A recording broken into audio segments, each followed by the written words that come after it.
மகா சிவராத்திரி பூஜைகள் என்பது மாலை 6 மணிக்கு துவங்கி மறுநாள் காலை 6:30 வரை நடைபெறும். மொத்தம் 4 கால பூஜைகள் நடத்தப்படும். ஒவ்வொரு கால பூஜையும் சுமார் 3 மணி நேரம் நடைபெறும்.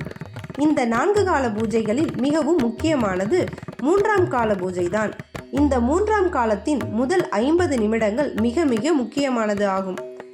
இந்த நேரத்தில் செய்யப்படும் பூஜைக்கு நிஷித கால பூஜை என்று பெயர். இதுதான் சிவபெருமானை வழிபடுவதற்கு ஏற்ற நேரமாகும். சிவராத்திரி பூஜையில் 3ஆம் கால பூஜை என்பது பார்வதி தேவி சிவபெருமானை வழிபட்ட காலமாகும். அந்த சமயத்தில் நாமும் வழிபட்டால் சிவபெருமானின் அருளும் பார்வதியின் அருளும் கிடைக்கும் என்று கூறப்படுகிறது. சிவராத்திரி கொண்டாடப்படுவதில் விஞ்ஞான ரீதியாகவும் சில உண்மைகள் நிறைந்துள்ளன.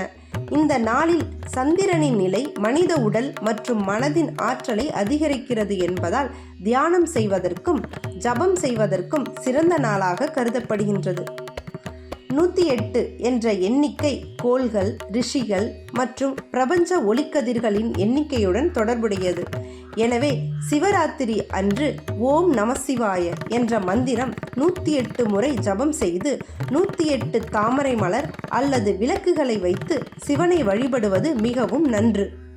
இந்த வருடம் மகா சிவராத்திரி விரதம் பிப்ரவரி 27ஆம் தேதி காலையில் தான் நிறைவடையும். அதனால் அன்று காலை 7 மணிக்கு பிறகு விரதத்தை நிறைவு செய்வதால் செல்வ வளமும் சிவபெருமானின் அருளும் கிடைக்கும்.